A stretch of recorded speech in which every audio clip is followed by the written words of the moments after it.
The rain hammered the auction barn's tin roof like a funeral drum, its hollow rhythm drowning the murmurs of weathered men clustered in the shadows. Their eyes, hardened by decades of dirt and disappointment, tracked the last horse being shoved into the arena, a skeletal chestnut with a coat dull as dried blood, ribs jutting like shipwrecks beneath his skin. His mane hung in filthy ropes, his head bowed not in submission but exhaustion, as if the weight of every mile he'd run still pressed on his spine. The auctioneer, Virgil Henshaw, smacked his gavel half-heartedly. Unregistered. No pedigree. Startin' at 50. Silence pooled in the barn. Ambrose Calloway, a farmer whose hands bore more scars than his fences, raised a calloused palm. Snickers rippled through the crowd. There he goes, collectin' strays again. But Ambrose ignored them. Something in the horse's gaze had hooked him. Not defeat, but a smoldering defiance, like embers in ash. The trailer ride home was a symphony of rattling metal and labored breaths. Fog swallowed the truck's headlights as Ambrose gripped the wheel, unease coiling in his gut. He'd spent $50 he didn't have on a creature half dead. And for what? The farm's debts loomed larger every season. Yet when he unlatched the trailer at dawn, the horse stepped out with a quiet dignity that froze Ambrose mid-breath.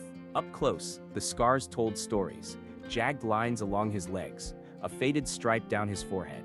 Then, beneath the grime, Ambrose spotted it, a brand weathered but unmistakable, a circle pierced by an arrow. His blood turned to ice. Holston Stables, champions, million-dollar thoroughbreds. What hell had dragged this one down to rot in a backwoods auction? Inside the barn, the horse drank cautiously, eyes never leaving Ambrose. Not the desperation of a starving animal, calculation. Later, hunched over a dusty file cabinet, Ambrose unearthed a racing catalog. The photo glared back, a gleaming titan, muscles rippling under a ruby coat. Waymaker, sired by Iron Legacy, owned by Holston Stables. The name punched through him. 5 years ago, Waymaker had been a legend. The horse with heart, vanishing overnight amid rumors of scandal. Now, here he stood, a ghost. Ambrose dialed the only man who'd dare answer, Levi Grayson, a disgraced trainer with a grudge against Holston. "I found Waymaker," Ambrose rasped.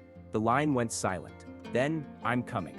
Outside, the wind hissed through the pines. The horse watched from his stall, ears pricked, as if waiting for the storm to break. Levy's truck tore through the fog like a blade, its headlights slicing the gloom as he skidded to a halt outside Ambrose's barn. Dawn bled weakly over the hills, painting the weathered boards in hues of rust and regret. The two men stood in the stall, Levy's weathered hands trembling as he traced the brand on Waymaker's side. "Damn fool," he muttered. Not to Ambrose, but to the horse. "You were supposed to stay buried." The barn reeked of hay and dread, the air thick enough to choke on.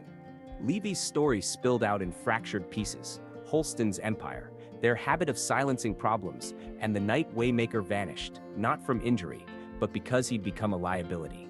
"They don't lose horses," Levy growled. "They erase him." Claire arrived at noon, her boots crunching gravel like bones. She was all sharp angles and sharper eyes, her father's faded photograph clutched in her fist. Ray Lawson's face stared up from the creased image, a groom at Holston Stables who'd vanished the same night Waymaker did. "He knew," she said, her voice brittle as old ice. "Whatever they're hiding, he died for it." The flash drive she slid across Ambrose's kitchen table gleamed under the flickering bulb, a digital ghost. They crowded around the laptop, its screen casting blue shadows as security footage flickered to life. Richard Holston, sleek as a snake in a tailored suit, arguing with Ray in a barn aisle. Words hissed through the tinny speakers. "You think you can expose us? You're a dead man." Then, gunfire. Ray collapsing. Waymaker rearing in his stall, a silent witness. The barn door exploded inward before they could breathe. Holston's men moved like shadows, their boots silent but for the crunch of splintered wood. Glass shattered as a bullet punched through the farmhouse window. Levy yanked Claire to the floor, his rifle barking back as Ambrose lunged for the barn. Waymaker stood rigid, nostrils flared, ears pinned, not in fear, but recognition, as if he'd been waiting for this dance. Ambrose hauled himself onto the horse's bare back, Claire scrambling up behind him, her fingers digging into his waist. Levy mounted a rangy bay, his face a mask of grim focus. "Go!" hooves thundered. Mud sprayed. The SUVs snarled behind them, headlights clawing at their backs. Waymaker's gait was a revelation, fluid, furious, every stride a middle finger to the years of neglect. He wove through the pines like smoke, branches whipping past as bullets bit into bark. Claire screamed as a round grazed her arm, but Ambrose didn't slow. The railroad bridge loomed ahead, its timbers rotted, the river below a snarling black mouth. It was suicide. It was their only chance. Waymaker hit the bridge at a gallop, planks screaming under his weight. The bay followed, Levi cursing as the structure groaned. Behind them the lead SUV fishtailed, skidding too fast, too heavy. The bridge gave way. Wood splintered, metal shrieked. Holston's men vanished into the rapids, their shouts swallowed by the roar. On the far bank, Waymaker stood heaving, his sides lathered, but his head high. Ambrose stared at the wreckage, then down at the horse. The old racer's eyes burned with something feral, something alive. Claire's blood seeped into his shirt, warm and sticky. "They'll keep coming," she whispered. Levi spat into the dirt. "Then we hit back first." Somewhere in the distance, a siren wailed. The river's roar faded behind them, replaced by the hollow creak of pines swaying in the wind. Claire's arm burned where the bullet had grazed her, the fabric of her sleeve stiff with dried blood, but she refused to slow down. They rode until the sky bruised into twilight. Waymaker's breathing ragged but steady, his hooves carving furrows in the damp earth. Levi led them to a derelict hunting cabin, buried deep in the woods, its walls slumping like a drunkard's shoulders. Inside, mildew clung to the air, and the remnants of a fire pit sat cold in the corner. Ambrose tended to Claire's wound with a torn strip of his flannel, his hands rougher than he intended. "Sorry," he muttered. She winced but held his gaze. Worse things than a scratch. The flash drive glinted in the dim light as Levi jammed it into his laptop.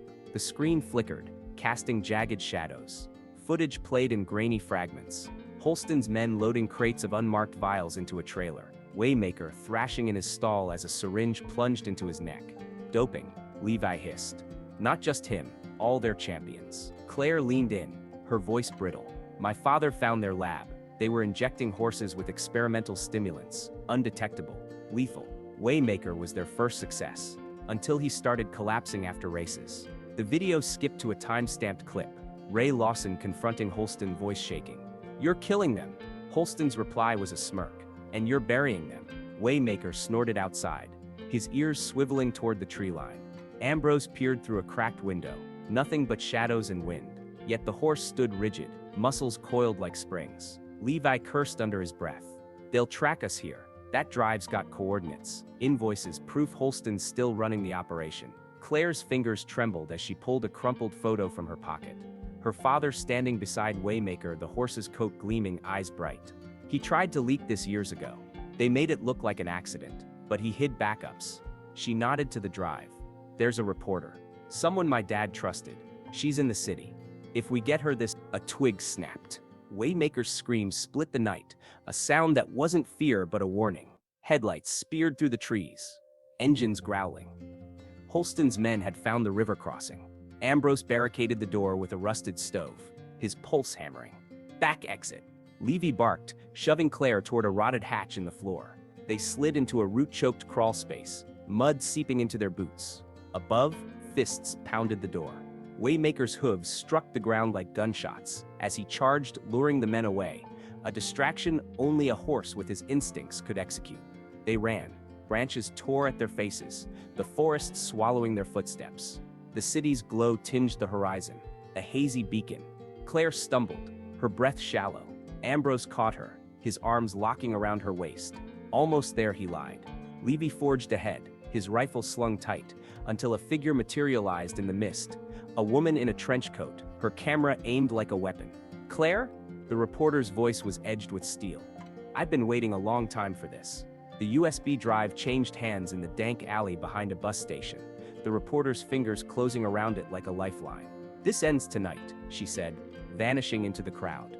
Relief flickered in Claire's eyes until an engine revved behind them. A black sedan idled at the curb, its window rolling down to reveal Holston's wiry enforcer. A pistol balanced on the sill. "Wrong move," he sneered. Levy shoved Claire into an alley as the first shot rang out. Ambrose ducked behind a dumpster, the stench of rot filling his nostrils. Waymaker erupted from nowhere, a thunderbolt of muscle and rage, slamming into the sedan's side. Metal crumpled. Glass exploded. The enforcer's gun skidded into the gutter as the horse reared, hooves flashing. a champion's fury unleashed. Police sirens wailed in the distance. The enforcer scrambled into the wrecked car, spitting curses as he fled. Levy helped Claire up, her face ashen. The reporter she'll publish. Ambrose nodded, watching Waymaker's sides heave. Yeah, but Holston's got friends in every corner. This ain't over. Back at the cabin, they bandaged wounds and boiled coffee, the weight of the night pressing down. Waymaker stood guard at the tree line, his silhouette a sentinel against the moon. Claire slept fitfully by the fire, her father's photo clutched to her chest. Levy cleaned his rifle, his voice a low rumble. Sunrise, we move. Find that reporter, make sure the world sees. Ambrose stepped outside, the cold air sharp in his lungs. Waymaker approached, his breath clouding the dark. The horse nudged his shoulder, warm and solid alive. For the first time in years, Ambrose felt the ghost of hope. Dawn clawed its way over the city, pale light glinting off skyscrapers, as Ambrose, Levi, and Claire crouched behind a delivery van outside the Chronicle's headquarters. The reporter's text glowed on Claire's phone. 30 minutes. Stay alive. Holston's men patrolled the building's perimeter, their black suits stark against the gray concrete. Waymaker stood hidden in a nearby alley, his coat slick with rain, ears pivoting at every footfall. Ambrose tightened his grip on the horse's reins. Distract them, he murmured. Levi nodded, hoisting a Molotov cocktail cobbled from a gas station bottle. Welcome to hell, boys! The explosion shattered the morning calm. Flames licked the asphalt as Holston's men scrambled, shouts slicing through the chaos. Claire sprinted for the service entrance, USB drive clenched in her fist. Ambrose and Waymaker flanking her. Bullets pinged off dumpsters, but the horse wove through the gunfire like he'd been born to it, dodging, pivoting, his hooves a staccato rhythm against the pavement. Inside the stairwell, Claire's breath came in ragged gasps. Floor 14. The newsroom. Holston waited for them. He stood by the editor's desk, a sleek pistol in hand, his smile a razor cut. Persistent pests, he drawled. Behind him, the reporter's computer hummed, its screen blinking UPA loading. 87%. Waymaker lunged before Ambrose could react. A blur of muscle and fury, his teeth sinking into Holston's wrist. The gun clattered away as the man screamed, but Waymaker didn't relent. He drove Holston backward, past the glass-walled conference room, until the man teetered on the ledge of an open window. 14 stories down. Call him off. Holston shrieked, blood streaking his tailored shirt. Ambrose stepped forward, Claire's hand gripping his arm. The upload hit 99%. Waymaker's eyes locked on Holston's, the horse's breath hot and steady. 98%. The reporter's voice crackled over Claire's phone. It's live. Holston's face crumpled. You've ruined me! Waymaker released him, stepping back as sirens wailed below.